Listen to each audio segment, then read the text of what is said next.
World ఆరవైశ్య మహాసభ 20 సంవత్సరాల సందర్భంగా celebration జరుగుతున్న సందర్భంగా మరి శంషాబాద్లో జరుగుతున్న కన్వెన్షన్ హాల్కి మరి అంబికా కృష్ణ గారు కూడా వచ్చారు. వారిని తెలుసు ఎలా అనిపిస్తుంది సార్ ఫీలింగ్ ఎలా ఉంది సెలబ్రేషన్?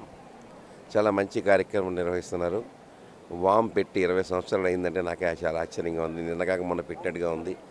దినదిన ప్రవర్ధమానం అవుతూ దేశాల నుంచి కాకుండా ఇతర దేశాల్లో కూడా విస్తరిస్తూ వయసులందరినీ కూడా ఒక గొడుగు కింద తీసుకొచ్చే దానికో ఈ వామ్ చాలా కృషి చేస్తూ ఉంది.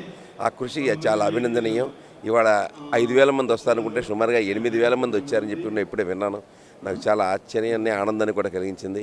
ఇంతమందిలో స్ఫూర్తిని నింపుతున్నటువంటి ఈ వామ్ ఎప్పుడు కూడా బాగుండాలని చెప్పేసి, అలాగే వచ్చే సంవత్సరం ఏమో దుబాయ్లోనూ ఆపై సంవత్సరం సింగపూర్లో కూడా ఏర్పాటు చేస్తారంటున్నారు. ఇలాంటి కార్యక్రమాలు ఖచ్చితంగా ఈ వయసులందరికీ కూడా మమేకమయ్యి ఇంకా పేద వయసులను కూడా జాగ్రత్తగా ముందుకు తీసుకురావాల్సిన బాధ్యత కూడా మన వయసుల మీద అనేది కూడా గుర్తెరిగి పేద వయసులకు ఏ రకమైన స్కీమ్స్ పెడతారో అవి కూడా పెట్టవలసిందిగా నేను కోరుకుంటూ, ఇందాకంటే గవర్నమెంట్లో మనకి ఏ రకమైన స్కీమ్స్ వైశ్యాస్కి బ్రాహ్మణ్స్కి ఉండవండి.